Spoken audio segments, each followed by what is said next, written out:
quinto y sexto grado de primaria. Niñas y niños, bienvenidas y bienvenidos al mundo mágico de Decau. ¡Hola! Buenos días a todas y a todos. Buenos días, Cubi. ¿Cómo estás hoy? Bien, Jazmín. Con ganas de ver qué aprenderemos hoy. Me gusta aprender cosas nuevas con ustedes. Y a nosotros nos encanta aprender contigo, porque siempre nos compartes todo lo que sabes también. Entonces, ¡empecemos! Bienvenidas y bienvenidos a El Mágico Mundo de Decau. Un programa de Aprendo en Casa, iniciativa del Ministerio de Educación, para seguir descubriendo nuevos conocimientos de manera práctica y divertida. Estas semanas estamos conociendo los fenómenos naturales. Y hoy vamos a aprender más, así que llama a todas las personas con las que vivas para que se nos unan, porque aprender juntas y juntos es mucho mejor. ¿Llamamos a nuestras amigas y amigos? Me parece que ya se conectaron, Cubi. Bienvenidos Carmen, Laura y Juan. Kamisaraki, Kunhamasitasa, Abiroe Bancaripe, Jeroe Bancarope. ¡Hola! Ejercicios hacer deben para saludables estar siempre. Decau tiene mucha razón. Movernos un poco nos va a llenar de energía para enfrentar nuestros retos del día. ¡Vamos a activarnos! Hola, ¿cómo están? Soy Juan José y hoy vamos a hacer una secuencia inspirada en el grafiti. ¿Saben qué es? Les cuento que es un tipo de arte que podemos ver en muros y paredes en las calles, siempre y cuando contemos con las autorizaciones y no estemos dañando ningún espacio público o privado. Para empezar, cada color que yo diga tiene un movimiento. Si digo rojo, ustedes deben saltar abriendo y cruzando las piernas. Si digo verde, hago el gesto de saludar y retrocedo. Y si digo amarillo, me pongo en cuclillas. ¿Están listos? Vamos. Amarillo. Amarillo. Rojo. Verde. Rojo. Amarillo. Rojo. Imaginemos que nuestras manos son las latas del spray, con las cuales vamos a trazar la primera letra de las siguientes palabras. Aprendo en casa. Empecemos. Trazamos la letra A de aprendo. Ahora la letra E de en. Y la C de casa. Vamos a añadir un reto para este ejercicio. En cada línea de la letra que trazamos, vamos a realizar los movimientos que yo haga. Síganme. Para la letra A, vamos a intercalar los pasos de criss-cross que se realizan de esta manera.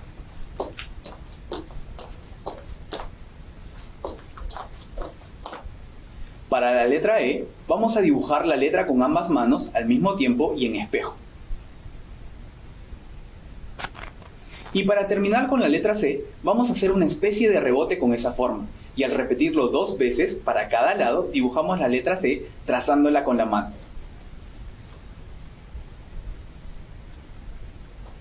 Ahora vamos a juntar todos estos movimientos y tendremos como resultado una pequeña secuencia de baile.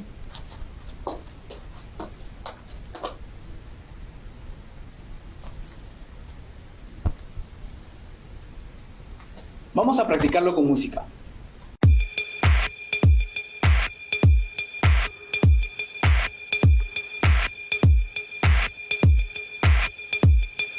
Una vez más.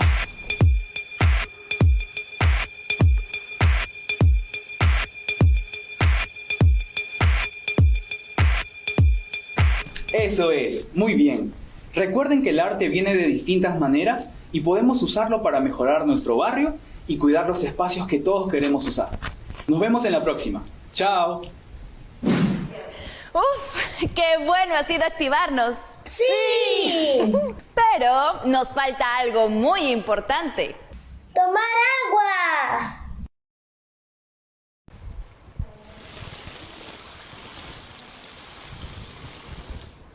¡Listo! ¡Sí!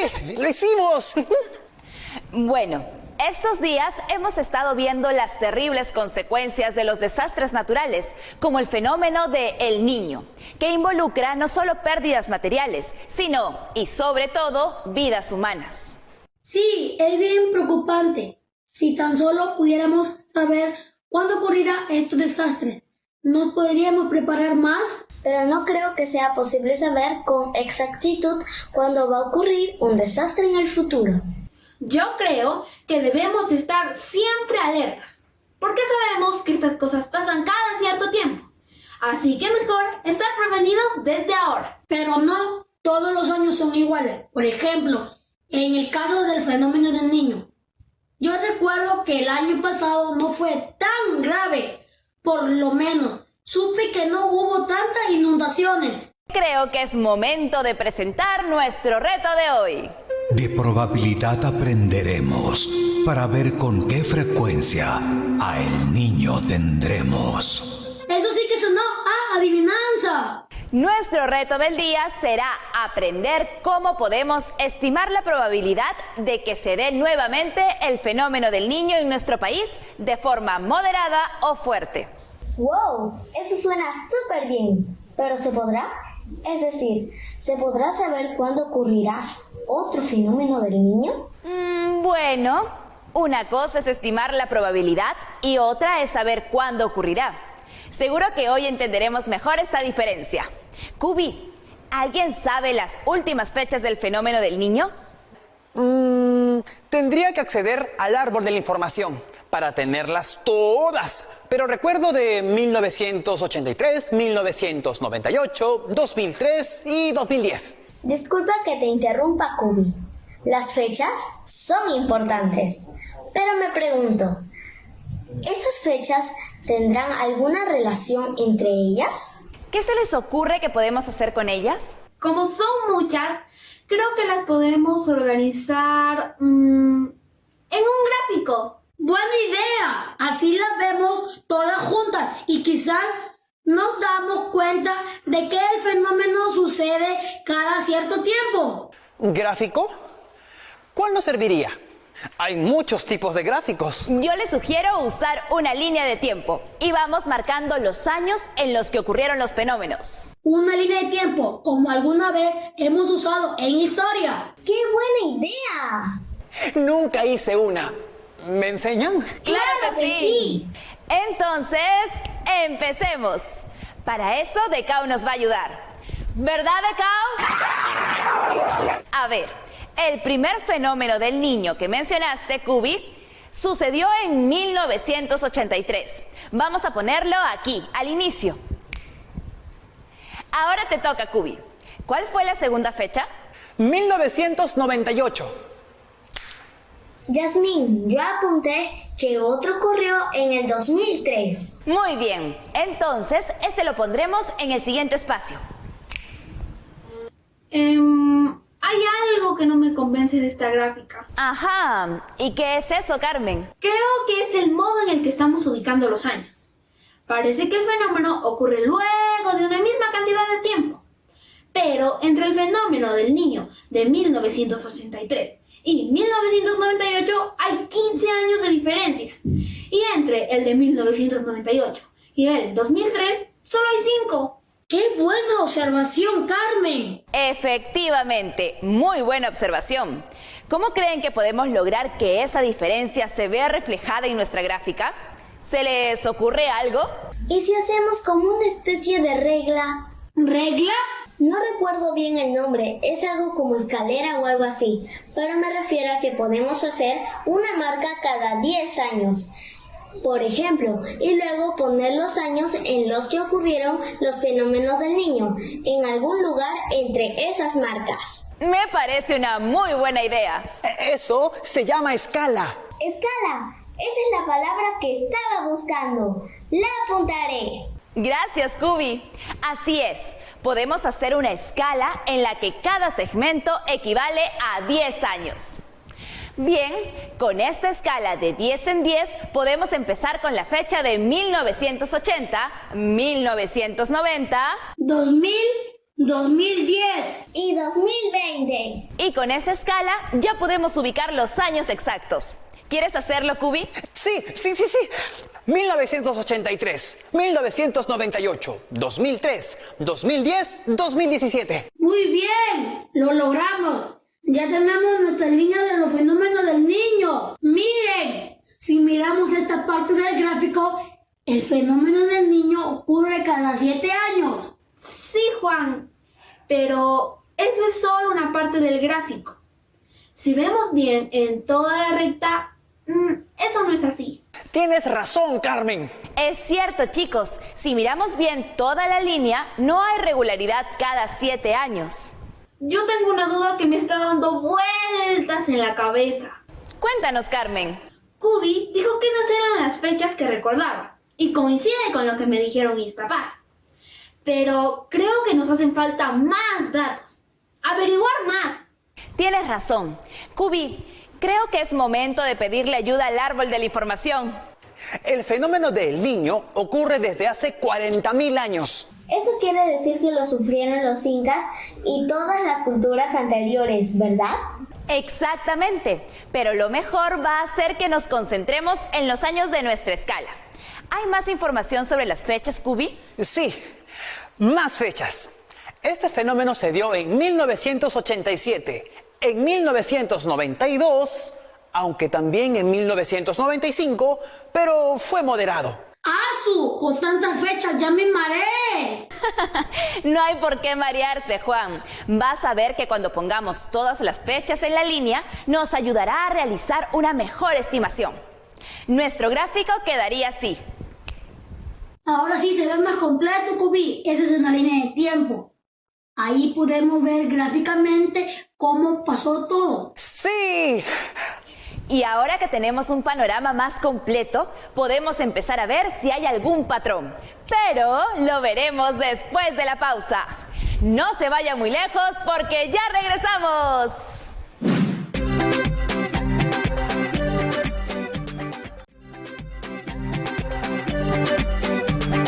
Estamos de regreso en el mágico mundo de Decao. Hicimos una línea de tiempo con los años en los que ha ocurrido el fenómeno del Niño en el Perú, de forma fuerte o moderada. ¿En qué nos quedamos? En ver si había algún patrón. Podríamos buscar un patrón juntos, como en trabajo en equipo. Excelente idea. ¿Quién comienza? Yo, de 1983 a 1987, hay 4 años. De 1987 a 1992 hay 5 años. Pero de 1992 a 1995 hay solo 3 años. Y de 1995 a 1998 hay 3 años. De 1998 a 2003 hay nuevamente 5 años, pero del 2003 al 2010 hay 7 años y del 2010 al 2017 nuevamente hay 7 años. Uy, es más difícil de lo que pensé. Me desanimo un poco. A mí también, la verdad. A mí también un poco. Los entiendo, pero todo ese esfuerzo no es en vano. Así como ustedes, muchos científicos intentan algo parecido, intentar estudiar a estos fenómenos para estar prevenidos. Por supuesto que ellos utilizan muchos otros recursos, como imágenes satelitales, sondas, boyas en el mar que miden muchas variables como la temperatura del agua, etc. Sí, pero nosotros queríamos encontrar una regularidad que tal vez nos permita saber cuándo esperar el siguiente fenómeno del Niño. Tal vez no sea posible predecir cuándo ocurrirá un fenómeno del Niño, pero por lo pronto han hallado algo muy interesante, que cada aproximadamente 5 años, un poco más o un poco menos, se produce un fenómeno del Niño fuerte. Pero no sabemos con seguridad cuándo sucederá y no le puedes preguntar al árbol de la información, Cubi. Creo que esa información no es posible pedírsela al árbol. Muchas veces tenemos que enfrentarnos a situaciones en donde no es posible saber con exactitud qué pasará. A eso se llama incertidumbre. Se refiere cuando no sabemos con certeza qué ocurrirá o cuándo. Ahora que lo pienso, aprender a vivir con situaciones así nos permite estar siempre alertas. Y a nunca bajar la guardia. Siempre atentas y atentos. ¡Exacto! Me alegra que lo vean de ese modo porque precisamente es algo que debemos tener siempre presente. No esperar a que las cosas ocurran, sino tratar de anticiparlas para poder prevenir. Pero si no podemos realmente predecir cuándo ocurrirá, ¿podemos al menos tener una idea de qué tan posible es que ocurra? ¿Te refieres a la probabilidad? Por supuesto que sí. Los matemáticos desde hace mucho han intentado calcular qué tan probable es que algo suceda. Y seguro que ustedes usan muchas palabras relacionadas con eso. Por ejemplo, la palabra probable, luego hay ocasiones en las que decimos que algo es imposible. A veces decimos lo contrario, que algo no solo es posible, sino que es seguro. Exacto. Pero a los matemáticos les gusta ponerle un número a todo. Y así es, les gusta medirlo todo, o por lo menos asignarle un número para indicar cuando algo tiene más o menos posibilidad de suceder. Pongamos un ejemplo. Imagina que tienes en tu bolsillo 5 caramelos, de los cuales 2 de ellos son de fresa y los 3 restantes son de manzana. Ahora, imagina que escoges uno sin mirar. ¿Qué es más probable, que sea de fresa o que sea de manzana? Fácil, como hay más caramelos de manzana que de fresa, es más probable que escoja uno de manzana. ¡Excelente! ¿Y cuál sería esa probabilidad? 3. 3 es la cantidad de caramelos de manzana, pero esa no es la probabilidad. Para calcular la probabilidad de que el caramelo escogido sea de manzana, se divide la cantidad de caramelos de manzana entre el número total de caramelos. O sea, 3 entre 5. Así es. Eso sale 0,6. Exacto. Y si quieres expresar este valor como porcentaje, simplemente lo multiplicas por 100. A ver, 0,6 por 100 me da 60. Así es, o mejor dicho, 60%. ¿Y qué significa esto exactamente? Es una medida de qué tan posible es que ese evento ocurra. Por ejemplo, una probabilidad de 0% significa que es imposible que ocurra. Una probabilidad del 100% significa que es totalmente seguro que ocurra. O sea, que mientras más cerca de 100% es la probabilidad de algo, es más probable que ocurra. Exactamente. Me está gustando esto de calcular probabilidades. ¿Puedo probar con otro ejemplo? Por supuesto. Para eso tenemos que pensar en una situación que dependa del azar. O sea, que no se pueda saber por anticipado qué ocurrirá. Ya sé, una rifa. Por ejemplo, de una bicicleta. Si participen en una, ¿qué tan probable será que me la gane? Bueno, tendríamos que saber 2 cosas. ¿Cuáles? Pues, primero, ¿cuántos boletos de esa rifa se vendieron en total?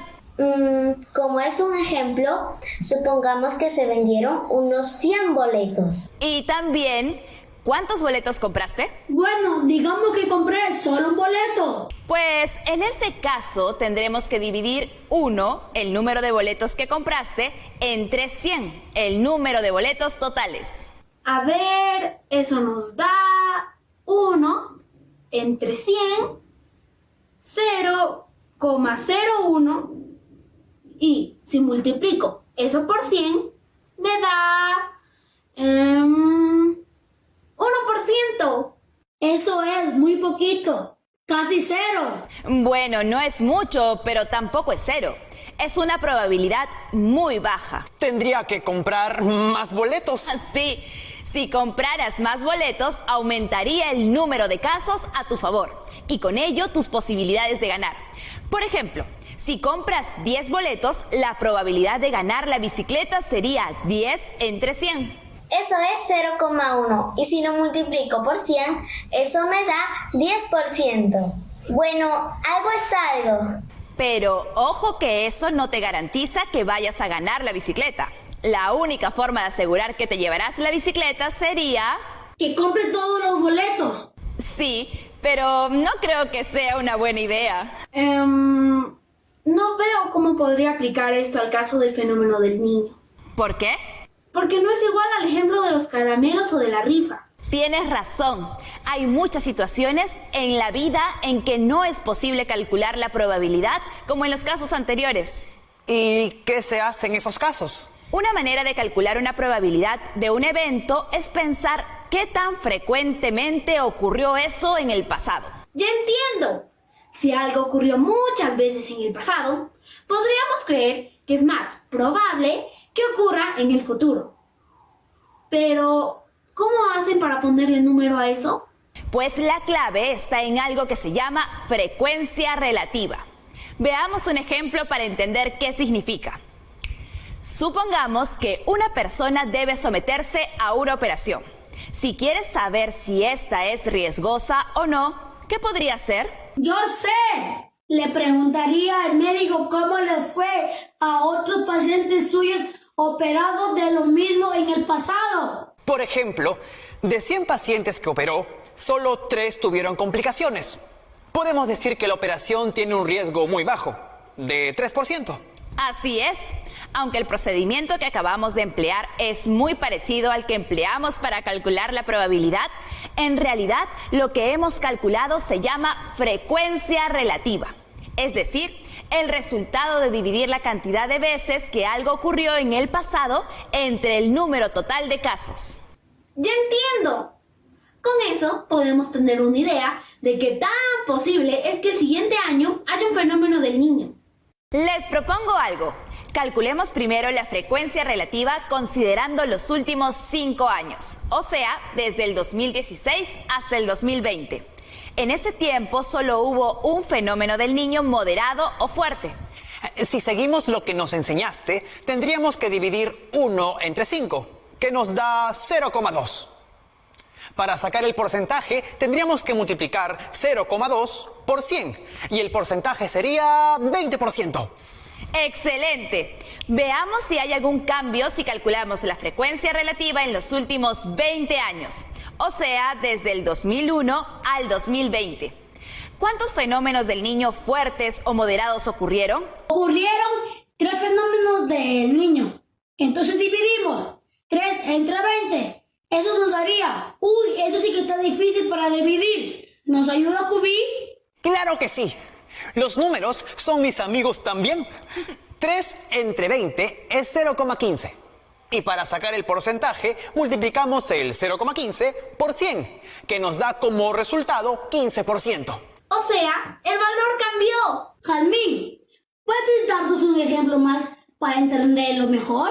Claro que sí. Por ejemplo, si solo analizáramos los años del 2004 al 2016, serían 13 años y solo en uno se presentó un fenómeno del niño. Eso nos daría una frecuencia relativa de 1 entre 13. Cubi, ¿nos ayudas?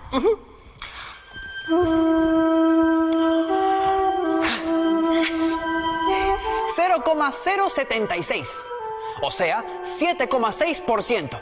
Ese porcentaje es bien bajo, ¿no? Así es, Laura. Si consideramos esos años, es bajo. Por otro lado, si consideramos los años de 1992 a 1995, serían 2 fenómenos del niño en un periodo de 4 años. Esa división sí la puedo hacer rápido. 2 entre 4 da 0,5. Eso es una frecuencia relativa del 50%. Sería un valor mucho más alto, ¿verdad? ¡Ah, claro! Laura tenía razón con eso de compensar, porque si consideramos periodos muy pequeños, los valores pueden variar demasiado. Exactamente. En general, si deseamos estimar la probabilidad usando la frecuencia relativa, mientras más datos, mejor. Entonces, tomando en cuenta los datos de los últimos 40 años aproximadamente, podemos decir que una estimación de que ocurra un fenómeno del niño fuerte o moderado es del 20%. Eso es bajo, ¿no? Pues eso depende, Cubi. No se olviden que estamos hablando de la ocurrencia de un fenómeno que puede ocasionar muchas pérdidas materiales y muertes. Es verdad, ese 20% de frecuencia relativa es un montón, considerando las consecuencias. Eso de calcular y estimar probabilidades me ha gustado. Así podemos estar más preparados, ¿no? Sí, Cubi.